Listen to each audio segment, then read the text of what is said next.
Yes. There he is. Say Handsome hi. as handsome as always. Hi, buddy.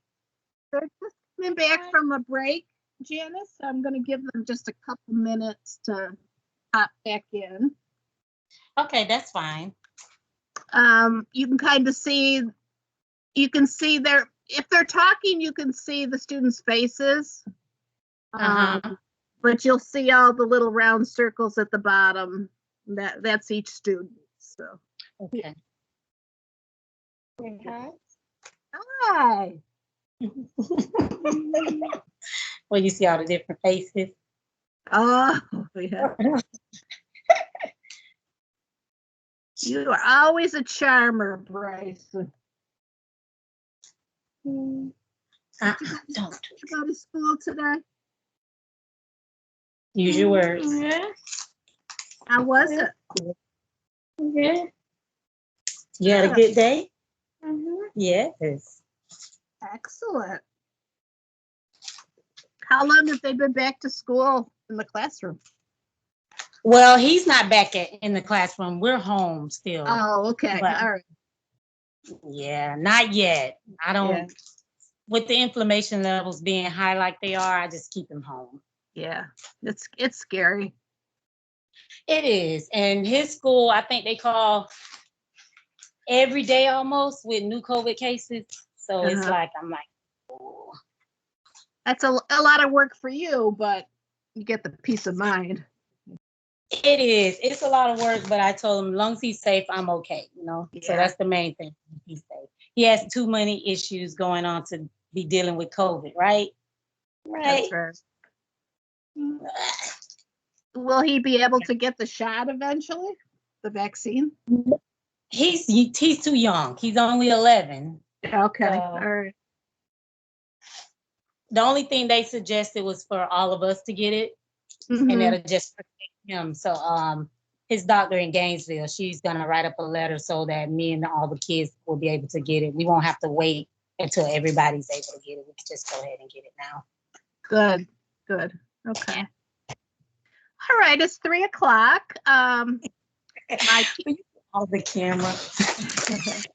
My kids should be back from their break. So everybody, I'd like you to meet Janice. Hi, everybody. And her handsome son, Bryson. This is Bryson. Hi. And they've been to ECPI a couple times, so this is very different now that we're still on computer. But we're glad to have you, and we want to hear all about you and Bryson. Okay, I think you froze. Say hi. Okay, guys, this is Bryson. He has Prader-Willi syndrome.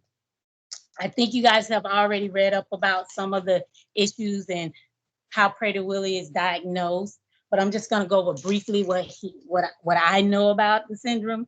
It's a genetic disorder. It occurs in 1 to every 15,000 births. It's from abnormality of the chromosome 15. Either it's deleted or it's UPD, and UPD is maternal uniparental decimal, and that's what Bryson has. That's a 30% out of the whole Prader-Willi family. It's only 30% of them that have the UPD, and it's like, I don't want to say it's the worst kind, but it's the more severe one. They have more issues. They deal with the bipolar disorder, and they have a lot going on. So Bryson has that. Okay. It's life-threatening at childhood because they tend to gain so much weight. Bryson was diagnosed when he was about 2.5. So he wasn't in the NICU or nothing like that. So I didn't get an early diagnosis with Bryson. I'm going to show y'all a couple of pictures that I have of him as a baby. He was floppy, but he wasn't failure to thrive. He didn't have any of those issues that all the other babies with Prader-Willi had, where they had to be tube fed and made to eat. He didn't have none of those issues going on.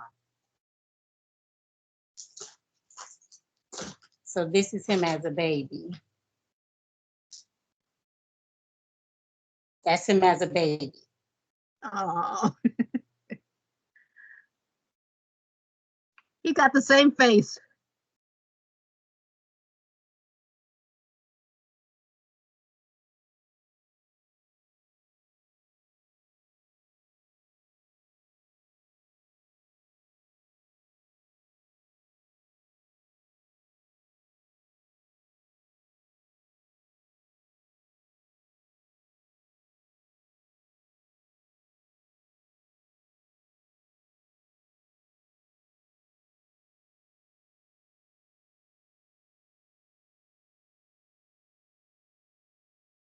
Janice, are you still there? We lost your audio.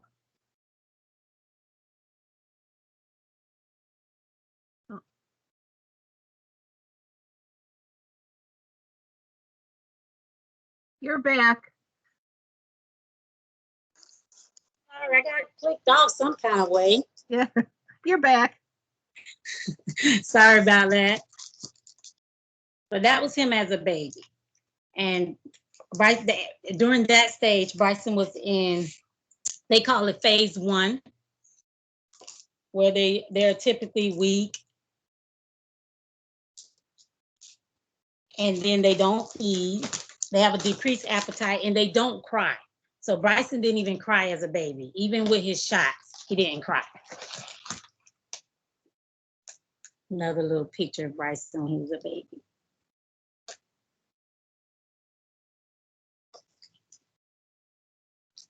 Our videos on.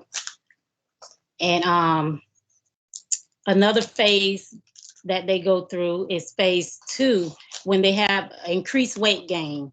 They just gain weight without even increasing the appetite.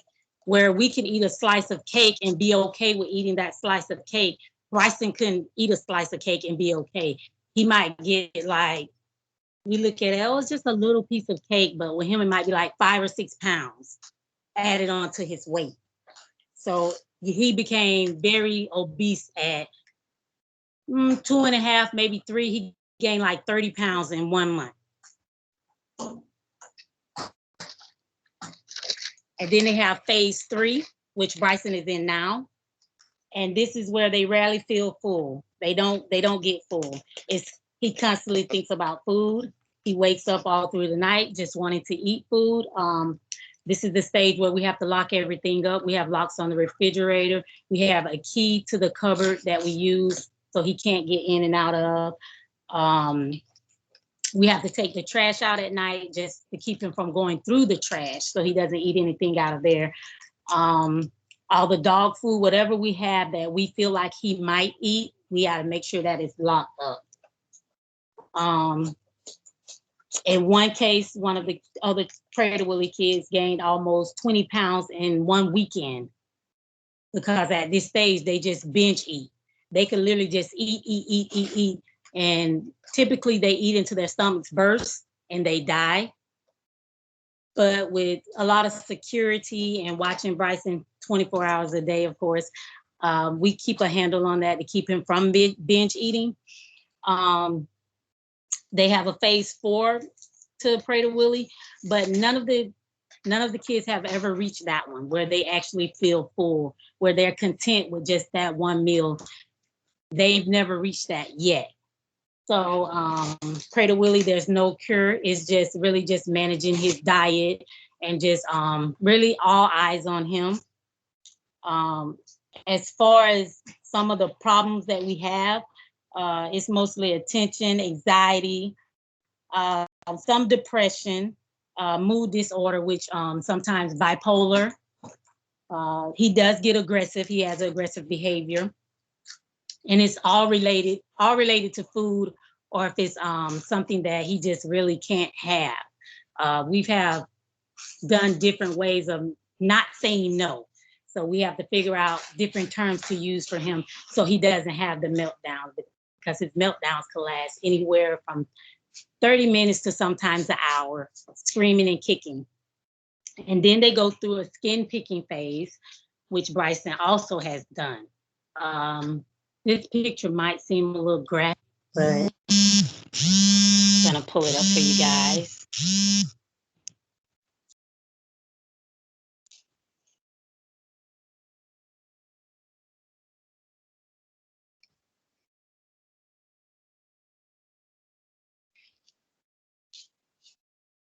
This was done about 2 years ago, and it was actually done just overnight. Bryson went to sleep normally as he does, and sometime through the night, he had got to pick really bad. And when I woke up around 4 o'clock that morning, I woke up to this. All of the skin was gone off his back. Yeah. And these are some of the precautions that I take now with the skin picking.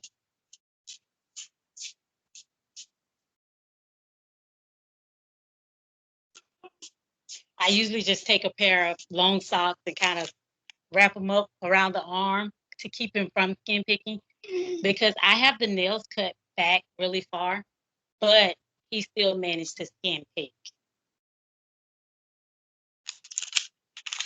We haven't done anything like psychotic wise. He's not on psychotic medication. He's on medication for ADHD, and he's also on medication for the skin picking. Um, Nothing for the meltdowns or nothing like that yet, because we basically have him controlled. So he's pretty much good on that point. No ABA therapy yet. We're on the waiting list for ABA therapy, but that's something good that helps with Prader-Willi kids as well. The most thing that you could do for them is just to stay calm and just like quiet voice, because they respond very well to that. If you get loud and they just get louder. They're very argumentative, very manipulating. It's just it's a wide spectrum. You could get one Prader-Willi child and they could be very mild, not really have any symptoms, have a very high IQ, but then you could get a severe one and they can be just like, I'm talking about a whirlwind in your house and just destroy everything in your house in the drop of a hat. It doesn't take them long. Um, I've actually witnessed one mom had the daughter threw all the bedroom furniture over the balcony. She went into a rage, and it's all because they can't get the food that they want. Um, they run away. They go to neighbor's house. They manipulate people to get the food. Um, it's just by any means necessary with them. So you really have to have them on a lock and key. Like it's like you have to let everybody know what their conditions are, because they can literally eat. One of them ate 6 meals from Burger King just because they ran away and told the people that they were hungry. They hadn't had anything to eat, and the lady had just kept giving him meal after meal after meal. They had to rush him to the hospital and end up having to do surgery on his stomach because he had ate so many valuables. They really can't tolerate a lot of food, but they love it. It's like a drug. It's like an addiction for them. Um, he cries. As a mother, it's hard to see your child crying all the time, saying that they're hungry, and you know that they're not hungry. And you know, our first instinct as a mother, oh, my baby's hungry, let's feed him. No, we can't do that. So we have to actually set boundaries for them so that we can make sure that they're safe and to keep them on a good and healthy track. Prader-Willi kids usually don't throw up. So if Bryson was to throw up, I have to rush him to the ER because they will have to do surgery on Bryson. So Bryson has never threw up.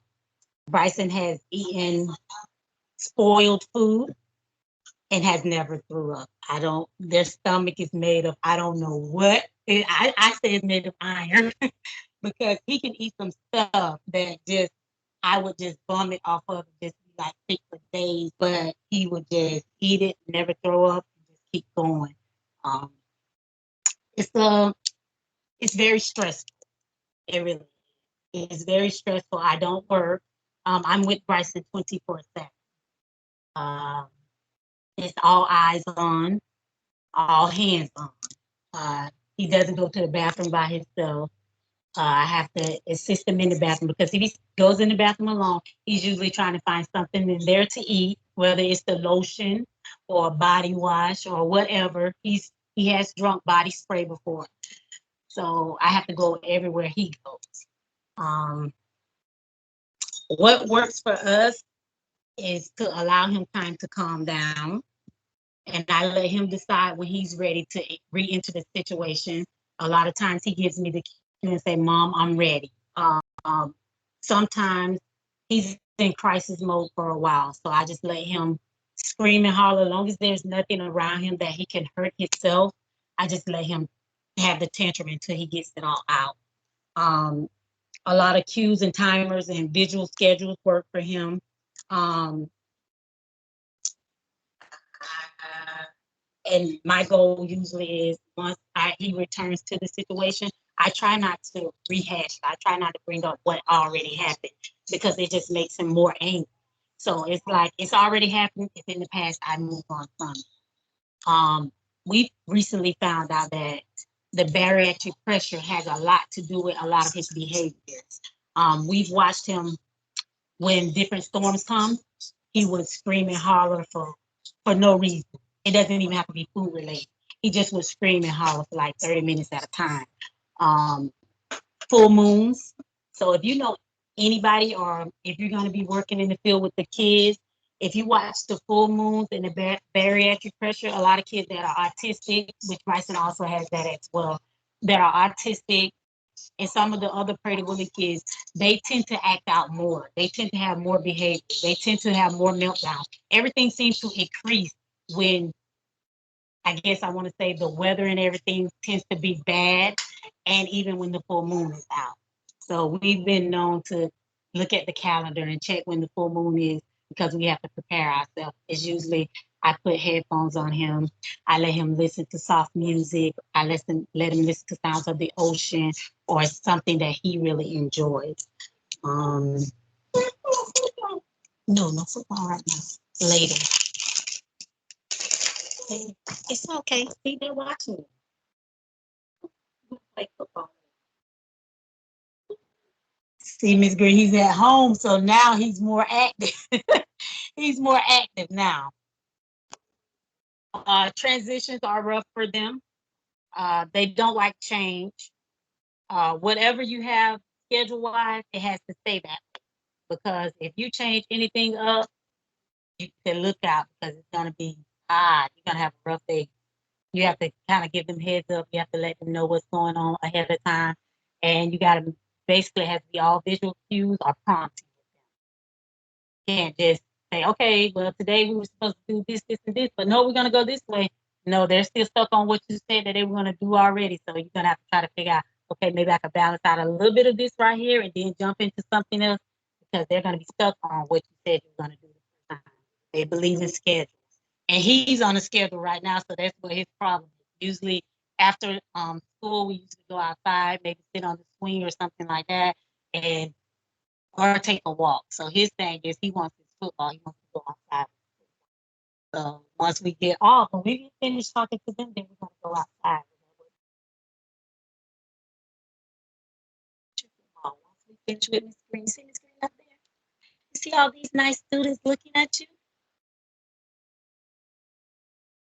So once we get finished with them, then that work. Janice, have you ever known these kids having trouble like getting Baker acted because of their behavior? I can't hardly hear you. Have you the Prader-Willi kids, do they have problems getting Baker acted because of their behavior where people don't understand what's going on? Yes, a lot of them have a lot of problems with being Baker Act. It's usually I have a booklet that they usually most of the Prader-Willi parents carry. It's in case of any kind of emergencies. Even when I go to the ER, it's a little booklet that I use, and it typically let them know like what kind of child they're dealing with. That it's not a typical adult or a typical child. It's one that has major issues going on, and they can be very manipulative. Um, some of them do threaten to take their own life. Um, Unfortunately, I haven't been through that, thank God. But he's getting older, and I'm seeing a lot of changes in him that kind of lead more toward being bipolar because he can be one way and then he'll just snap out of it and start laughing and playing, and he could just start back crying. It's just his mood swings, it goes up and down. Mhm. Yes. Okay. And even to have something like a family dinner must be just so hard for you. It is. Family whenever we do eat something, everybody has to do it at the same time. I have 3 other kids. So each time if one of us go in the kitchen to get something, he wants to eat each time somebody goes in to get something. So mostly it's everybody does it at the same time, or we secret snack, or we secret eat. Whereas if me and Bryson decide to eat our dinner a little early, we'll eat it and then I'll take him away in the room or something, and then the other kids can eat. But usually it's him stealing. He will steal just anything. The kids will look up and he's drunk their juice, or he's taking something off of their plate. And it's always at the blink of an eye. It's real quick. His actions are boom. You won't even know he got it until you look at your plate and be like, what happened to this? I had more mashed potatoes than this, or I had more piece of extra piece of chicken. But he does. He will steal at the blink of an eye. And that's one of the qualities that Pray to Willie kids have. They can steal so fast. You won't even know they have it.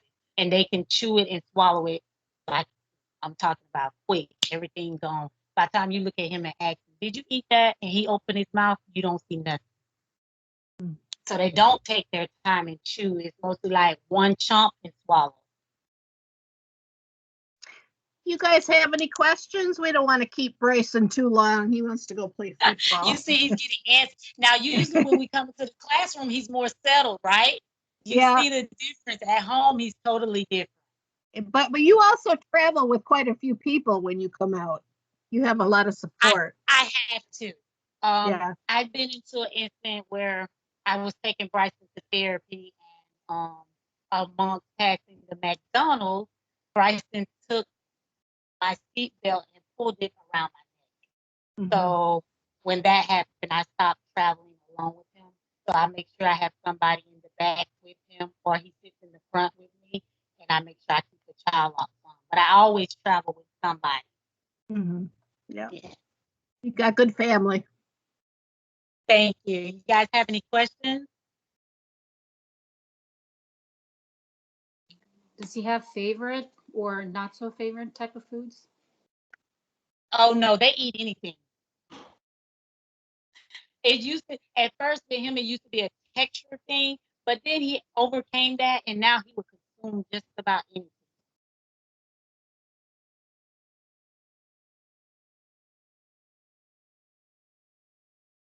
Any more questions? How's the research going with Prater Willie? I know they were just yeah, I meant to tell you about that. Bryson's actually part of a clinical study trial now that he was able to get into in Gainesville. So we've been a part of it maybe about 7 or 8 months. We saw some good results, but since the whole COVID thing, we haven't really gotten a really good result because we're always home. I feel like if we were out like I used to be, more walking and more active, I don't think the weight would be as much.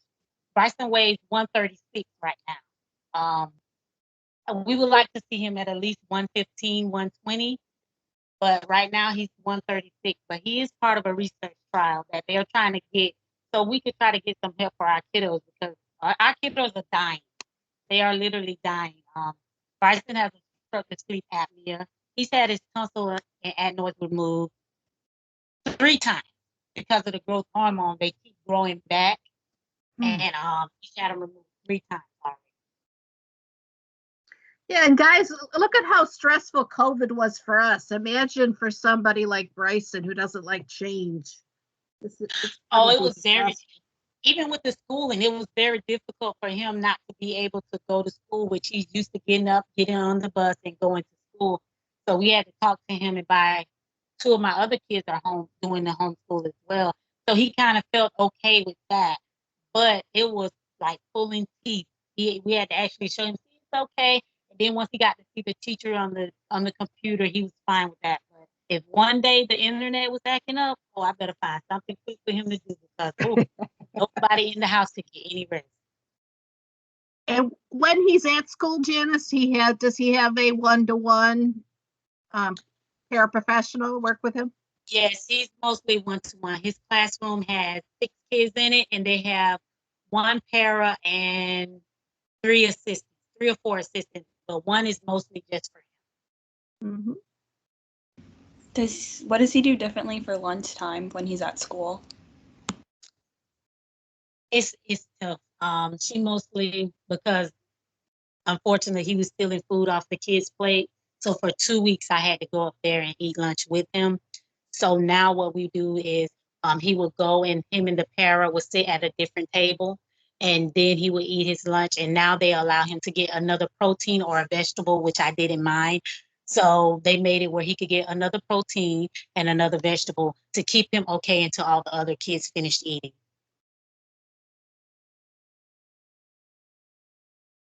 Janice, I don't know if you saw the chat, but one of the students said, thank you for sharing. You're a rock star of motherhood.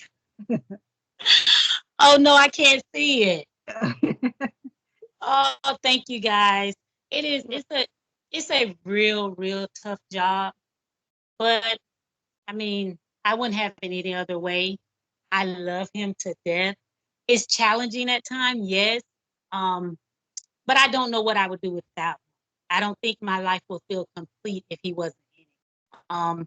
Talking about it is stressful, but if you see me do it daily, I do it like a breeze. It doesn't really, it rolls off my back literally. And I told my mom, I say, I seem to get frustrated when he's going through his meltdowns and stuff, but he'll snap out of it and be like, okay, mom, I'm ready. Let's do this. And I'm like, oh, are you kidding? I'm still a little upset, but you're fine.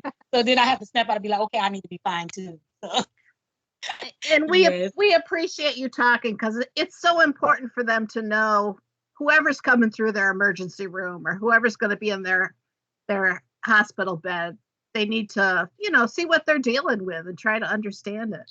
I knew nothing about it until I met you, and I've been around Yeah, and forever. the most thing is these guys can be very manipulative. So you really have to do your research. They can make you feel like Bryson would tell me I didn't eat, and Dad be like, "Oh, I did feed him."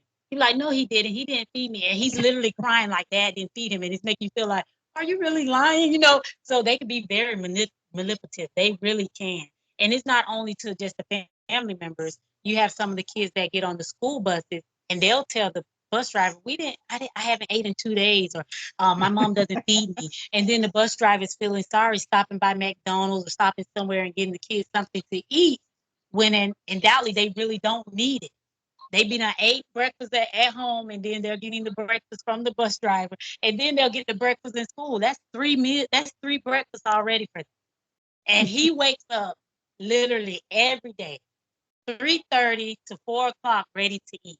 That's 8 a.m. Ready to eat breakfast. It's already on his mind. He's ready to go. And I'm still ready to sleep. Well, Janice and Bryson, thank you for being with us. I had a question before. Oh, sure. Go right ahead. Okay, go. I'm just curious how you mentioned you have children, but I guess how your relationship or how your children's relationship with food has changed. Like I'm curious about like the prevalence of like eating disorders and caregivers for this condition, because it would be tricky trying to navigate that. It is. And to be honest, it was hard, really hard with my older two because they were in football. And so we have football games and football practice. So, typical when you leave practice, you're gonna stop by McDonald's or something because you don't have time to cook. Not me. I have to actually prepare everything before we go. And then usually by the time we get home, everything's ready. But in between, I have to take a snack for Bryson. I will have to take something for him to have in between time. And that's even like at the game.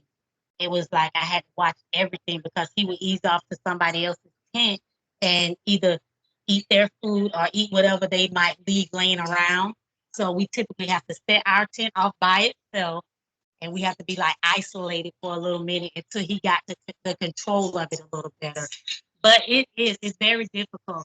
My oldest one drives, so we do a lot of we call it secret eating. So they might get in the car with him and go and enjoy MD or whatever. But Bryson has learned how to find out what our code word is. So he's like, Mom, they're going to McDonald's. And I'm like, no, they're not. But he's learning. We're trying to do different things so he won't know where they're going. But we have our little techniques that we try to use to keep it from them having to not get to enjoy what they really want. It's it is. It's difficult to try to juggle a healthy eating with when you're used to eating like junk food and everything else, which we usually are because that has been our lifestyle. But most of the time they'll accommodate. We'll do salads maybe three nights out of the week, and we'll just switch it up. Maybe add a little grilled chicken. Sometimes we'll do the chicken in the air fryer. We have to switch it up just for him. So it's very tricky, but I always try to find other ways to make it more healthier for Bryson. Or I have dad take the other kids out while me and Bryson are home looking at movie and eating popcorn so that he doesn't feel left out. But going out to restaurants, we don't do. So because he would literally walk by and steal something off somebody's table and different things like that. So we don't go out. Um, it's been a long time since we've been out to actually eat and sit down at a restaurant.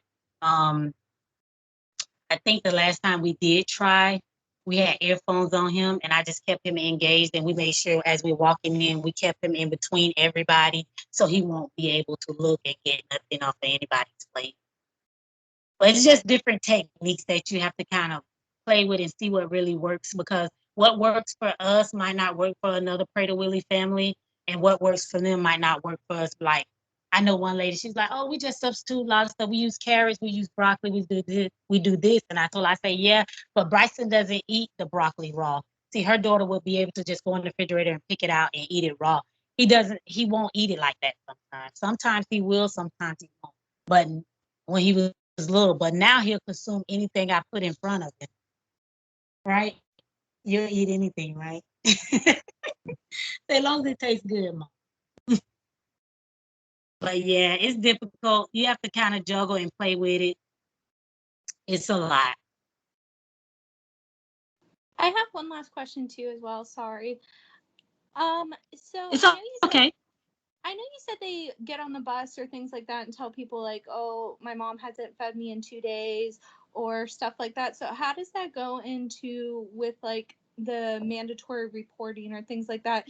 Do you make sure that everybody's informed so that they're not like calling DCF all the time or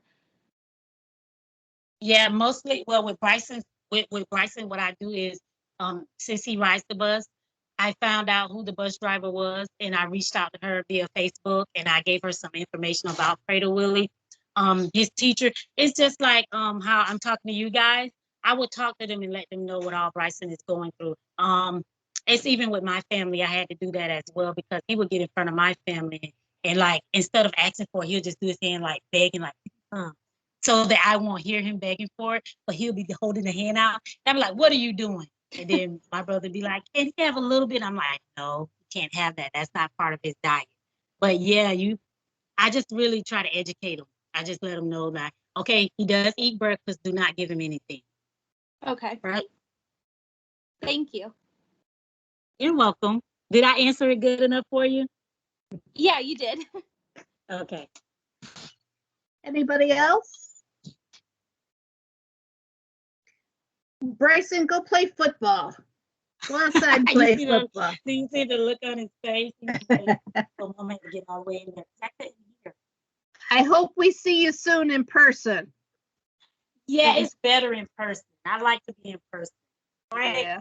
Because you guys get to see him and then you get to see some of the marks that he has on him from the skin picking and everything. So it's good when you see him in person. Right? Yeah. Thank you so much, Janice. Bye, Bryson. Say bye. Thank you. So cute. His face is so precious. I know. Thank you. Talk to you soon. All right. It's so interesting, isn't it? She is amazing. I couldn't do it. My histrionic people. We're going to go right to histrionic. My histrionic people, are you ready to present? Sure. Give it to us.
All right, can you guys hear me all right? Mm-hmm. All right, this is our presentation on histrionic personality disorder. I'm Logan. We got Uma and Ashley with me. I know you guys probably haven't, you kind of forgot all about the personality disorders we learned about a little bit ago, but we're going to remind you. So here we have Regina George. If you guys haven't seen, she's from the movie Mean Girls, but she's a 16-year-old Caucasian female who comes from a very wealthy family. She's a high school junior at the North Shore High School. She's a leader of a very popular clique group at that high school, and they call themselves the Plastics. Her parents allowed her to do anything she wants, such as giving her own, or the master bedroom to the house. The problem with Regina, she exhibits attention-seeking behavior and strives for the spotlight. There's a need for attention, impairs her ability to function inside the classroom, hindering her performances in the school and destroying her relationships with others. She's unable to control her emotions and is often theatrical and exaggerated. She places a big emphasis on physical appearance. And she uses her sex appeal to control other people. She seeks confirmation about her body and looks through other people. She's always accusing herself of being fat. Uses negative coping skills, resolving her problems by bullying and making someone else feel inferior. And her mother lacked the ability to be an authoritative figure, and she usually enabled Regina in her attributes, which may contribute to Regina's belief that she is obligated to get whatever she wants.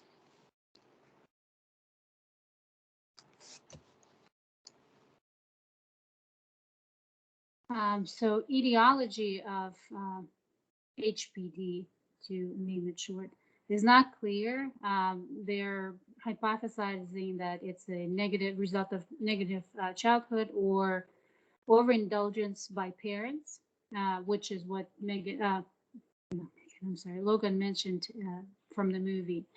Oftentimes, it's comorbid with narcissistic or borderline personality disorder.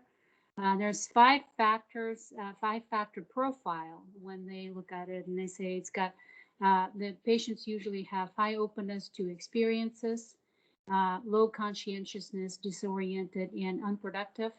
They have high extroversion to get that attention, low agreeableness, which could be, they're just agreeing on the surface to be popular with a particular person.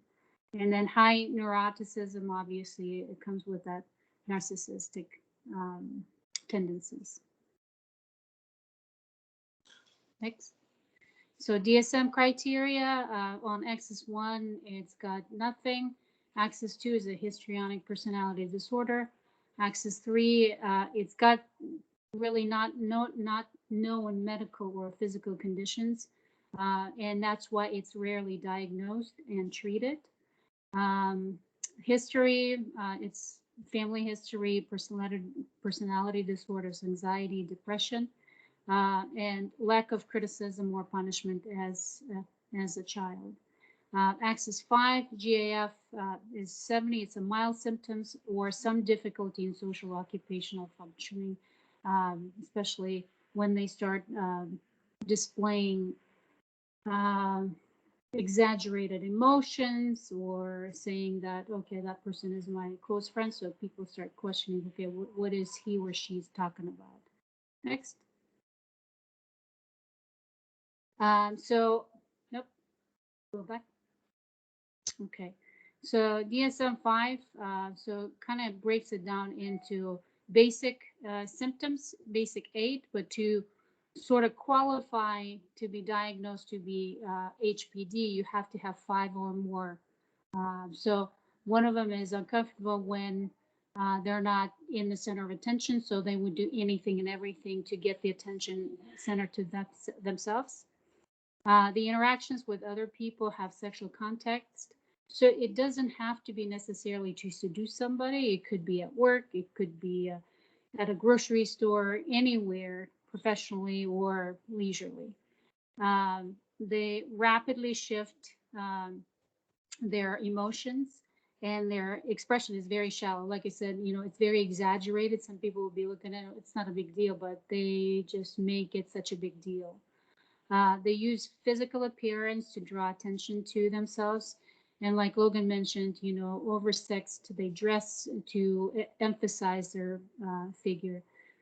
Some of the examples would be outrageous hair color, or maybe super long nails, or some brand name outfits that cost a lot. Hey, what's the matter with hair color, Uma? I don't know. I didn't say anything about you. I'm just teasing you. So style of speech, a lot of times they use big phrases and they seem to know a lot of complicated words, but when you start listening, there's really no essence behind it. Say they are self-dramatizing and they have that theatrical, entrance and behavior, exaggerated expressions of emotions. They're highly suggestible, and it's been said that usually clinicians do like working with them initially because they seem to agree, but then they're only agreeing for the fact of agreeing. They can change their values really quickly and say, okay, well, this doesn't fit my situation right now, so I'm gonna shift to something else. And obviously, like I said, they evaluate their relationships as intimate with people who are not really considering them even a good acquaintance. So it's a cluster B personality, uh, characterized in odd and eccentric thinking and behaviors that include antisocial personality, borderline personality, narcissistic personality disorders. And mostly women are being diagnosed with this disorder, 1.8%, and usually decline in this kind of behaviors happens at the age anywhere between 40 to 50. Next. So our famous people who have been diagnosed with histrionic disorder is Megan Fox, Jessica Simpson, Kim Kardashian, Kanye, and Miley Cyrus. And obviously the reason they are being on stage and being seen by a lot of people. Next.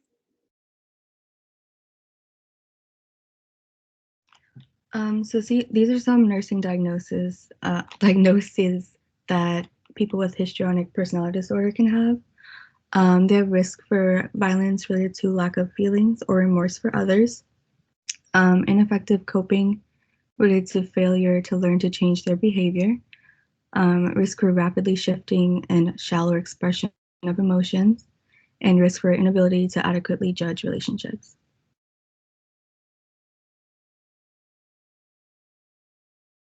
Some nursing interventions are promoting client safety, promoting therapeutic relationship, like setting up scheduled appointments with them to discuss their feelings and coping mechanisms.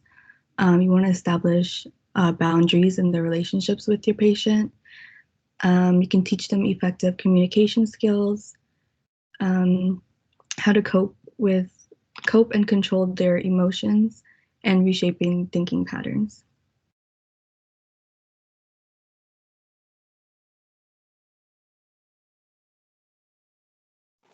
We love using the GIFs here.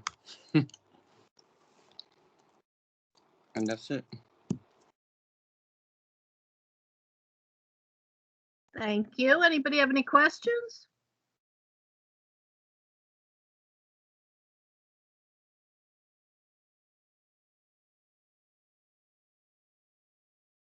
Okay. I am going to jump to our very last chapter. Yay. Chapter 24. We're going to talk about the elderly.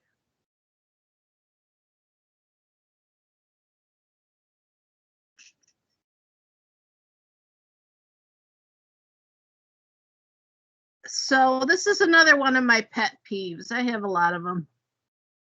Alzheimer's and dementia are considered a mental health disorder.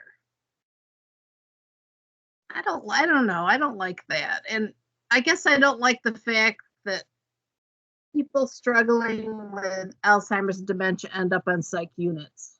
We don't seem to have enough places for them unless you're rich. So this is cognitive disorders.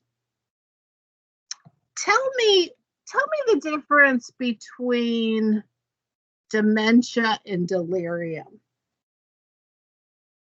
without reading it off the screen. What's the difference?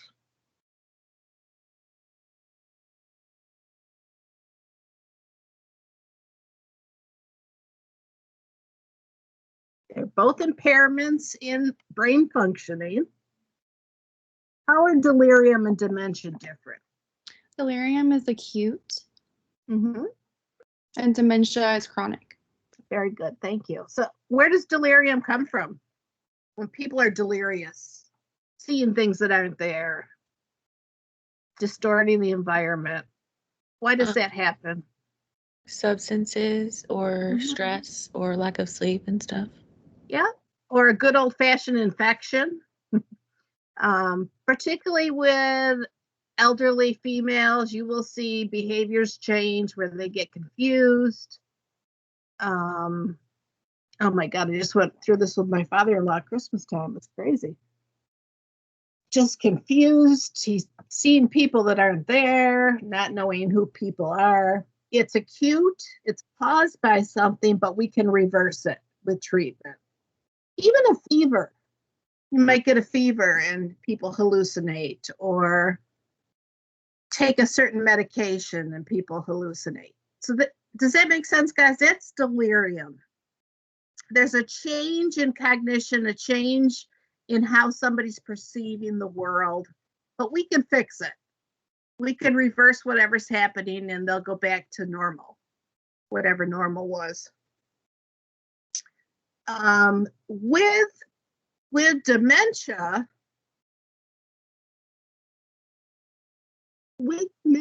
it is chronic. It often starts slowly. Deficits start slowly. They work their way up. There's different stages.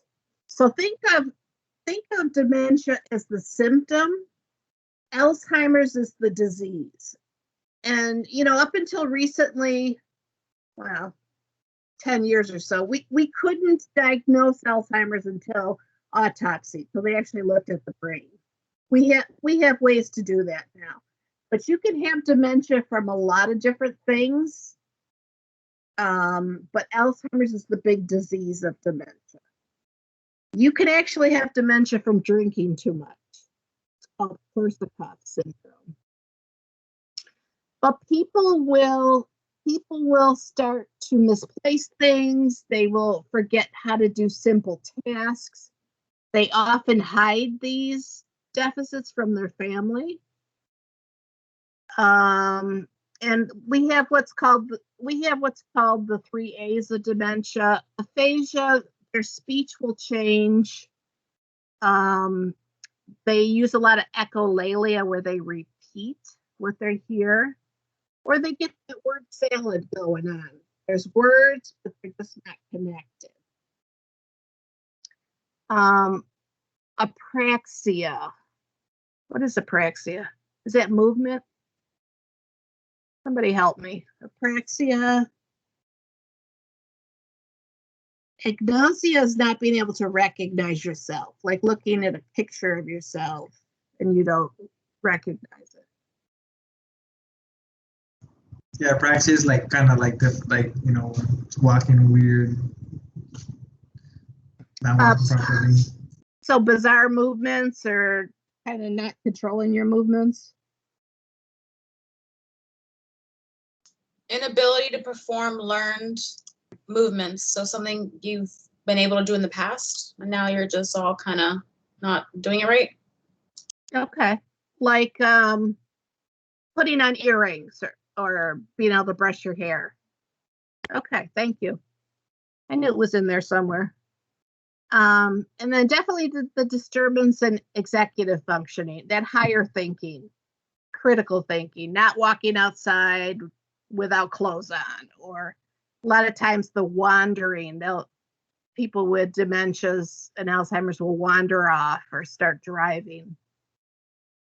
You guys, if you don't know, Silver alerts.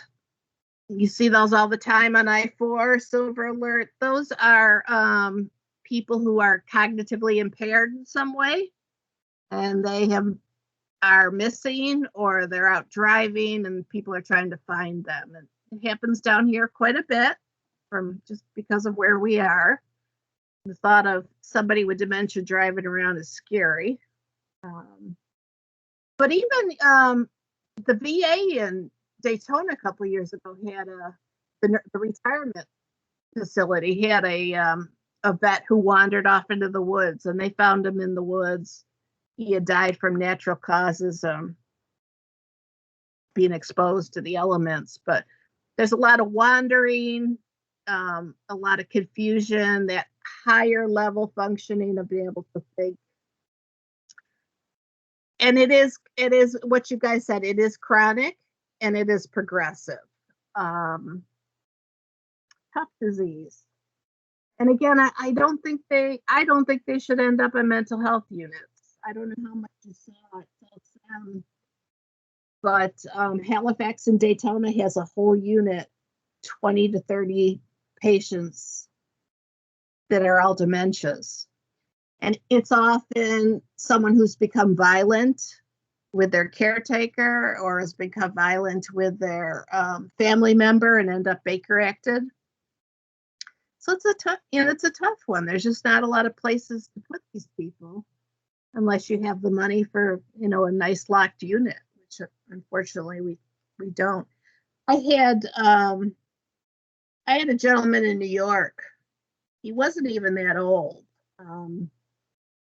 He's probably early 50s, middle 50s. He was living in a nursing home. He had dementia, Alzheimer's type, and he killed his roommate. He was strong. They're often physically strong. He was strong. I believe he was a farmer.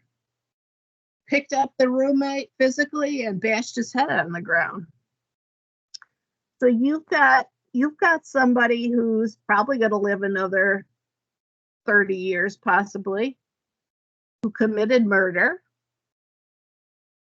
isn't aware of what they did, could do it again. Where do you put them? Do you send somebody like that to prison? Are you going to send them to another nursing home? Well, first of all, what nursing home is going to accept anybody in that after they've killed somebody? And this gentleman unfortunately ended up in a forensic unit. He's probably still alive, probably for the rest of his life, because we don't have the places to treat them. So it's a tough one. So again, dementias can come from a variety of things. Alzheimer's is the overall disease that we're learning more about every day. It does run in families. There's early onset Alzheimer's. There's all kinds of theories about people who have cooked in certain types of pans and been exposed to leads and coppers. We really don't know. But again, it is progressive and it is chronic. Questions so far?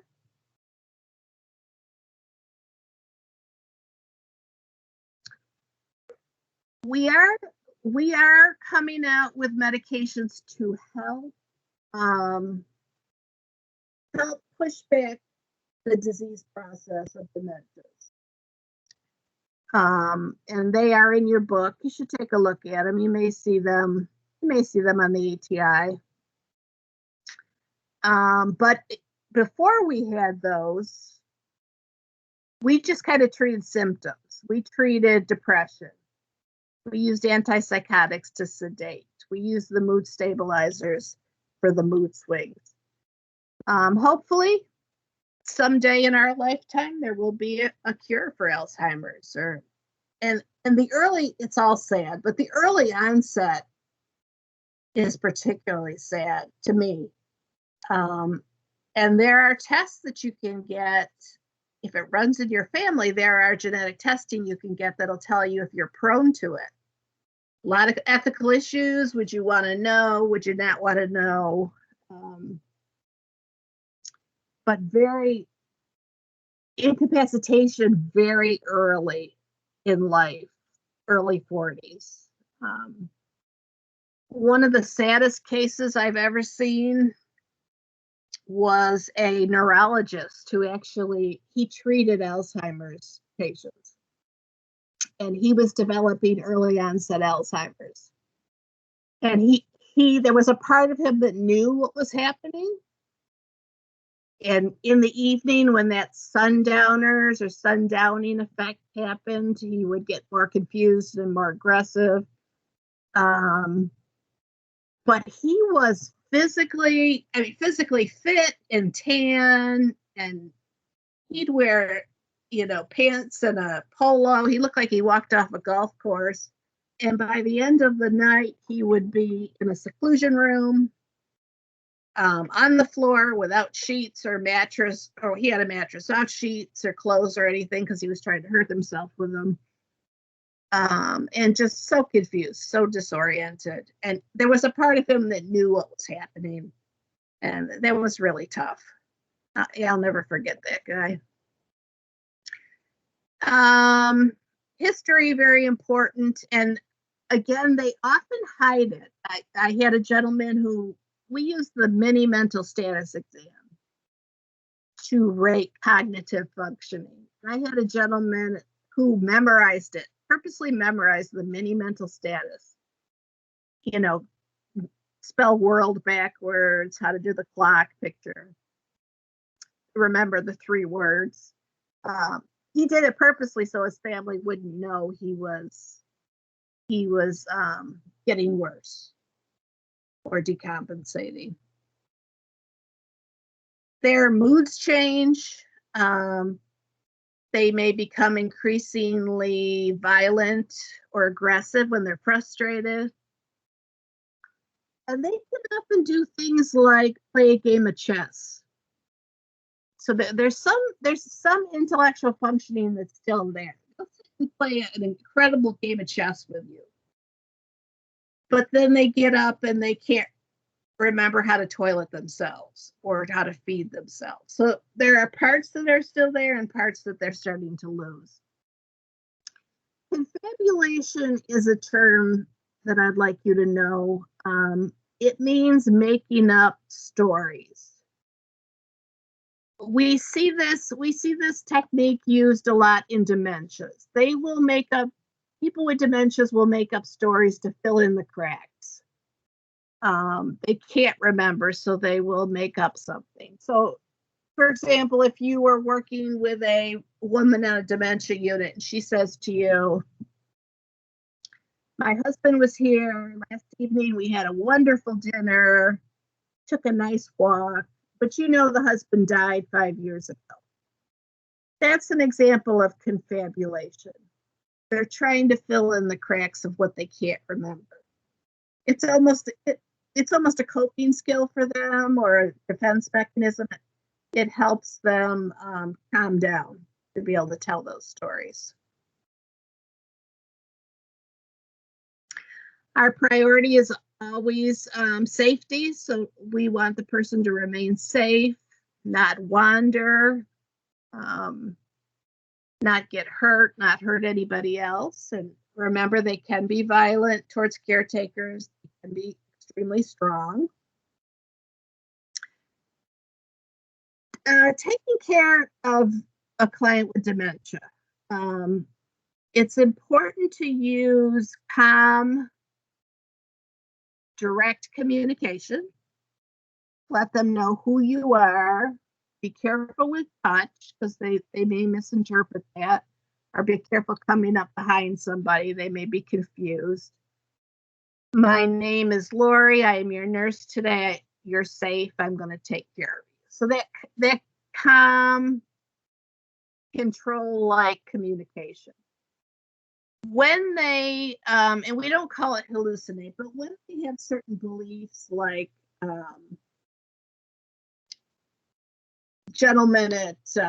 was an older gentleman at Right Choice who was always trying to leave. the facility because he had to go pick up his daughter from the bus stop. Obviously, his daughter was grown now. We don't, if he had something like that, we don't argue it. We don't say your daughter's 40 years old. You don't have to pick her up. She's going to pick you up. We don't get into that with them. We use distraction. So even if you had on a dementia unit, you had two people who are ready to fight. They both have dementia. They're ready to fight each other. It doesn't do anything to stop them and try to intervene and make up with each other and talk about what's happening. It's just distraction. Get them both to separate places, distract them, get them watching TV or doing something else that it'll take their mind away. For the family, it's very tough because they often forget who the family members are. So reminiscence therapy is something that we can offer as nurses. Reminiscence therapy is just talking about the past. So if you had a woman who doesn't know who her daughter is, the daughter's very upset, you could suggest something like reminiscence therapy. Talk with your mother about good times. Show her some pictures of that cruise that you went on together. Anything that you could connect with that you've done in the past with that person. It gives the family a little bit of empowerment to do something and just feel like, why doesn't my mother remember me? I'm here every day. That's the disease. It's the illness. A lot more daycare centers popping up, like Right Choice. Of course, again, they cost money. Family care homes. Often families can't take care of this family member. They're working. They've got a full house of other issues. The symptoms are too severe. There's too much wandering. They can't keep them in the house. So sometimes placement is necessary in residential facilities or Alzheimer's units. And that's tough for families. Health promotion wise, just teaching people about memory, dementia, how to keep your brain active. There's a lot of techniques they're trying in research. They're trying video games with people with dementia. They're trying adult like coloring books to keep their mind stimulated. The more research we can do, the better. The more intervention we could do, the better. The caretaking often falls on the female participants in the family, adult daughters or wives. So they need support. There's support groups out there. Hopefully you can hook some of your patients up with a support group or respite care. If family wants to go away, that they may be able to have some place to put their loved one so they can get away for a little while. But it's watching your loved one deteriorate very slowly, and it tears families apart. It is tough. Okay. We've talked about amnesic disorder, fugue disorder. Remember, that is often short-term, often caused by a trauma or some medical condition. If this is a group you really like to work with, first of all, you're in the right state, but this is an area who are always looking for nurses, advanced practice nurses in geriatrics, dementia specialists. I mean, this is a whole area that you could go into if it's something that you're interested in. Definitely not going to go away till they find a cure. Questions, comments?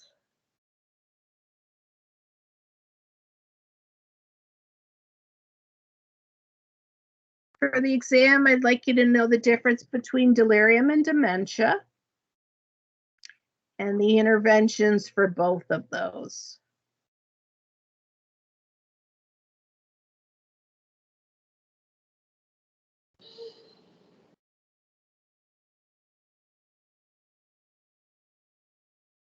All right, we have one more presentation. Are you guys ready?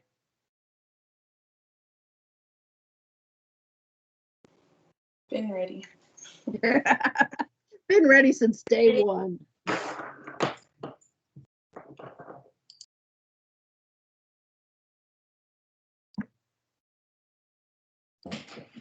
It's hard to go first and it's hard to go last. Okay, so we're doing our case study on Ronald Reagan. He has Alzheimer's disease. We have Tommy and Amy, Stacy, and Vivian, and myself.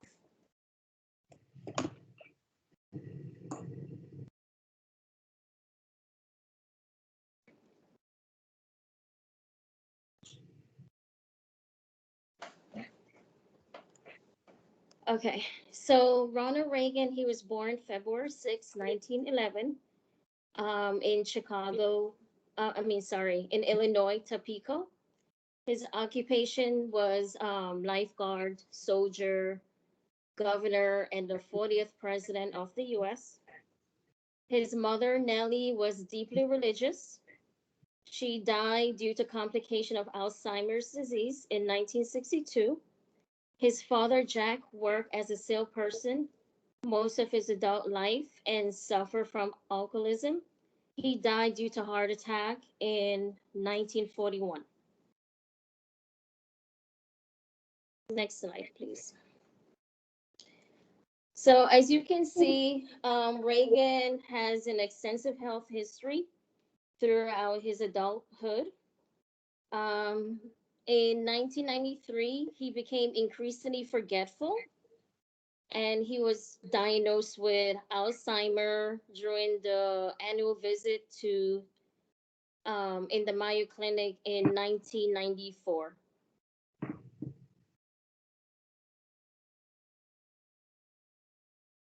Okay, so for the DSM-5 criteria, Alzheimer's is listed as a major neurocognitive disorder. So evidence of significant cognitive decline from a previous level of performance in one or more cognitive domains, based on the concern of the individual and knowledgeable informant or the clinician that there has been significant decline in cognitive function. If the cognitive deficits interfere with independence of everyday activities, if the cognitive deficits do not occur exclusively in the context of a delirium, and if the cognitive deficits are not better explained by another mental disorder. And specifically for the diagnosis of Alzheimer's disease, there needs to be evidence of a causative Alzheimer's disease genetic mutation from family history or genetic testing, and all three are present, whereas there's evidence of decline in memory, steadily progressive gradual decline in cognition, and no evidence of mixed etiology. Next slide. So this is the problem list. So he exhibited confusion to time, place, and person. There was a 60-minute correspondent, Leslie Stahl. She described a visit to the White House, which in he didn't know who she was, and she gave him a distant look. Change in personality, trouble speaking and writing. During the presidential debate with Walter Mondale in October 1984, his son recalled, and I quote, "My heart sank as he floundered his way through his responses, fumbling with his notes, uncharacteristically lost for words. He looked tired and bewildered." And also there would be difficulty completing daily tasks.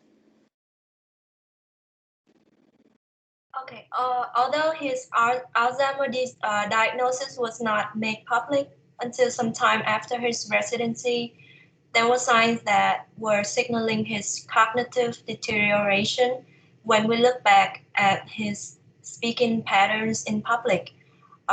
Some researchers at the Arizona State University analyzed the transcript of his speeches And they found that early signs of dementia were present, including the use of repetitive words and a decline in the use of complex words. And they described him as somewhat confused when he talked. So my first diagnosis for him is chronic confusion related to memory lapses, as evidenced by patients' bouts of confusion and silence in public. So for someone who developed confusion due to Alzheimer, we want to make sure that they're safe. So I did an assessment on him and he seemed relaxed and composed. However, there is clearly something wrong with the way he talks. He often forgets what he is about to say, and he seems to often not able to find the right words to say. So again, we want to make sure he's safe. So his short-term goal for the day would be to remain content and free from harm. And I assessed him for signs of depression and anxiety by asking him directly if he's having any suicidal thoughts. And in this case, he verbalized that he didn't have any thought of killing himself, nor did he show any signs of emotional signs of a suicidal person. And for long term, my goal is to help him function at his maximal cognitive level. So I learned from his wife that he loves to read. So I asked her to bring him his favorite books so he can read during his time in the hospital. And also I encouraged him to keep promoting this habit because it could help improve his cognition and alleviate the symptoms of Alzheimer over the long term. And for my evaluation, I think that both the short-term and long-term goals were met. He remained safe throughout the shift, and he verbalized his understanding of my advice for helping him cope with Alzheimer in the long term. One second.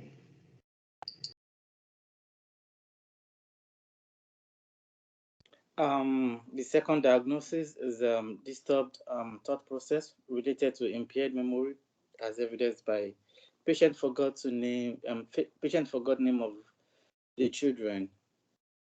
So the goal is to make sure the thought process are improved or they are maintained at baseline level. So the intervention I assessed my patient thought process by doing mental status examination before the end of the shift, and the rationale behind is just to know the progression the progression of the disease or if there's any improvement in the condition. So I evaluate and then I realized that the thought process was improved by providing appropriate response to questions about recent and past events.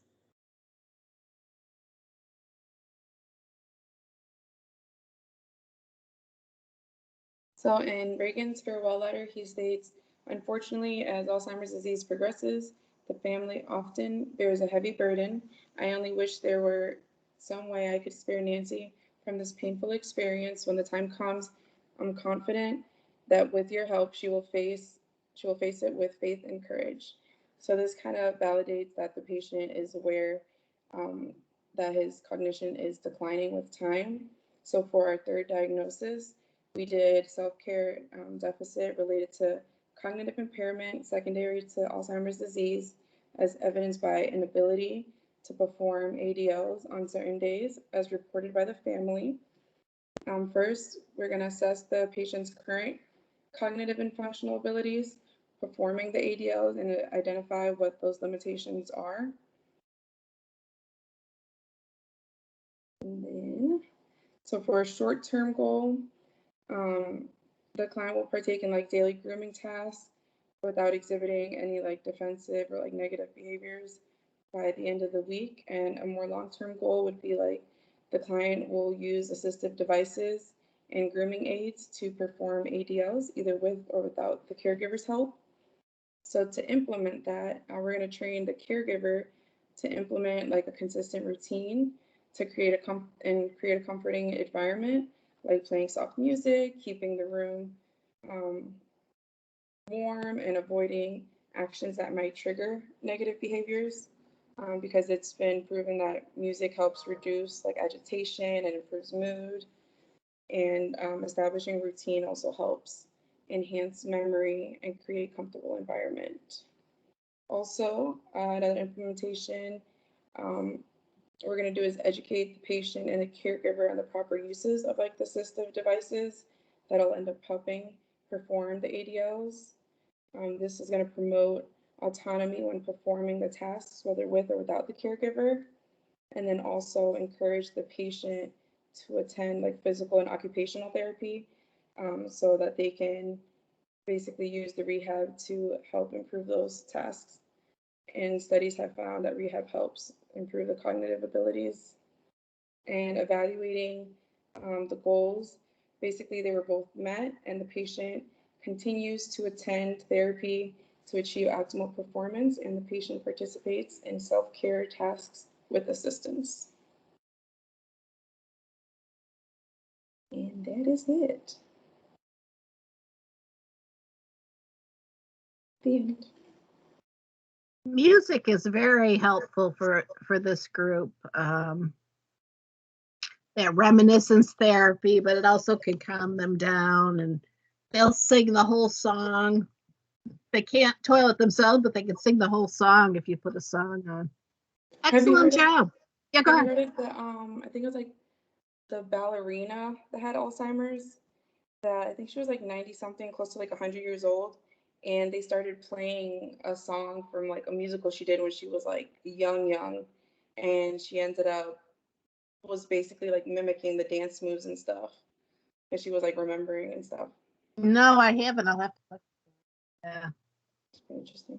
I mean, yeah, what a great way for the person and the family to bring that person back who they were as much as they can. Mm-hmm. Very stressful for the family. I mean, we heard Janice's story today, but imagine with Alzheimer's too. And I'm sure some of you know, it's tough. Any questions? Excellent job, guys.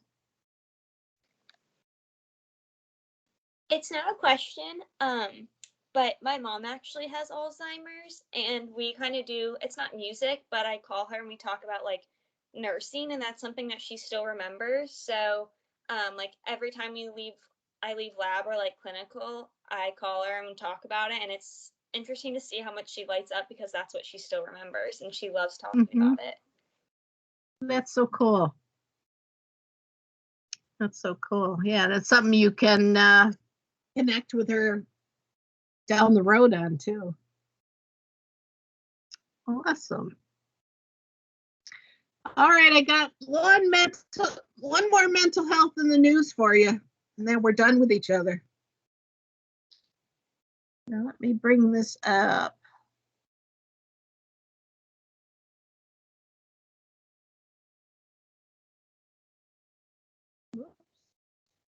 You guys see that? Not yet. Not yet. Where did it go?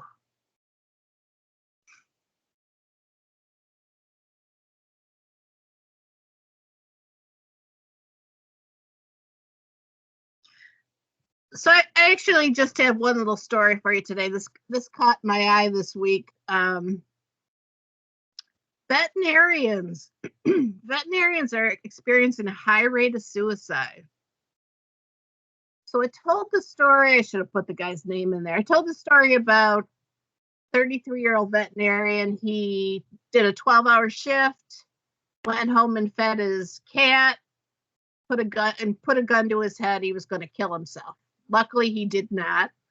But he was speaking out about just the stress of that profession, having student debt, being worn down by demands of work, and having to euthanize cats and dogs all day and dealing with pet owners. If you're a demanding pet owner, you know what we can be like.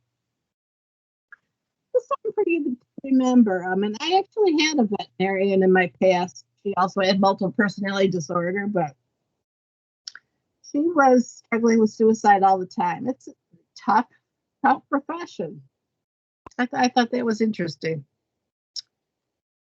All right. Last week I forgot Becky, and I'm sorry. So Becky was our mental health nurse of the week last week. And I apologize for forgetting you. And you have a cheap trophy coming your way. And this week, our very last mental health of the nurse of the week, nominated by Ryan, is Leland. And Leland is our last mental health nurse of the week, and this is an hysterical situation, and only Leland and I know why, but we will laugh. So anybody who has not got their trophy, make sure you see me Tuesday in between finals to make sure you get your trophy. Congratulations to Rebecca from last week and Leland from this week. All right, I am done with you. Do you need anything else besides to study? I have a question on the ATI. I can't really find the percentage. Like if you get this level, you go from this to that. It's not on Melissa's magical syllabus, and it's not. I can Didn't post put it anywhere. You have it in other classes. Well, yeah, but sometimes they're different. They're not different. They're the same. But I will post it for you. Melissa's magical graph. Med surges was different. It shouldn't be. It should be different. It should not be different. No, it was the grades. If you got a level 1 and you did remediation, you got a 75 instead of a 70. Yeah. Okay. That did change recently, but I will post it for you. No, but only that class though. Unless you want to give us a 75 if we get a level 1 too. No, I don't know. I don't know why it was wrong. It wasn't me. But I will post it for you. It's definitely, I know it's a pain to do that remediation, but it's definitely worth it. You do get an increase in points.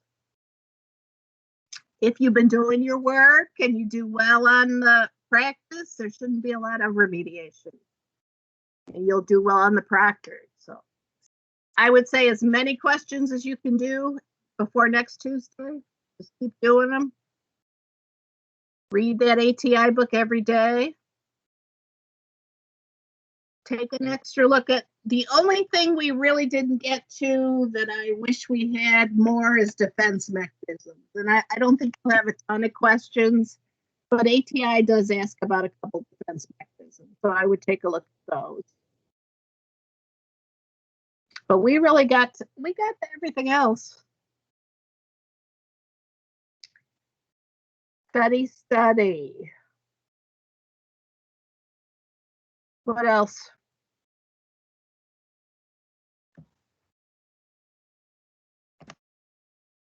Did you say, I think you said it already, I just want to make sure that like a big chunk of it is the new material and then the rest cumulative, or like is it all just kind of random?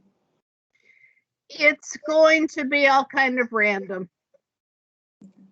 I mean, if you want me to break it down for you, I would be glad to do that after I haven't finished the test yet. You literally said at the beginning of class that it's going to be mostly the new stuff. No, I did not. I said large. The big chunk. You need to stop shaking your head. I said emphasis on the new stuff. And then we rattled off like 8 new chapters. So how is it supposed to be cumulative on a 70 question test? So you'll probably have. I haven't finished it yet. So I have about 40 questions. I'll break it down for you. Thank you. You need to know everything anyway. You need to know You're everything. The best. Yeah, whatever. You need to know everything. But focus on those new chapters, especially if you have not read them. Can you tell I feel better? No. I had to finish it this weekend so I can give you a breakdown. But you still have to review 24 chapters for the ATI. And your meds and your side effects. I wouldn't spend too much time on theories. Let Freud go, let Erickson go. Focus on the major diagnosis and interventions. And I told a couple of you this. I think a great way to study is go look at those presentations your classmates have done. If you're doing bipolar, you're not histrionic, whatever it is, go look at the interventions. That's how it's laid out there for you. It's bulleted. This is the nursing care. What else?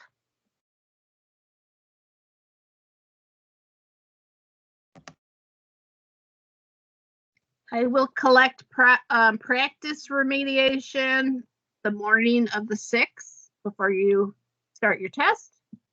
And I will have them done when you walk out of the building after your ATI, so you can take them with you.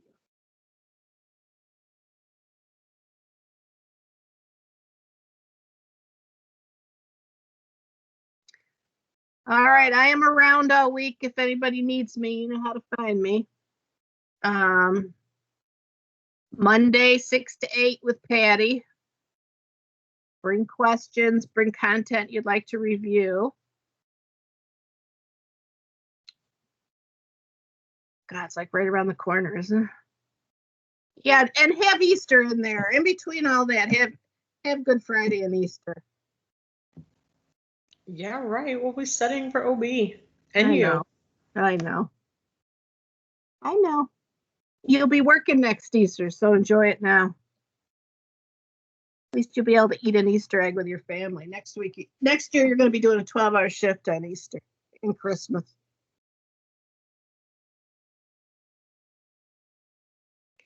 All right. You know how to get a hold of me, or you know how to get a hold of Melissa, who constantly knows how to get a hold of me.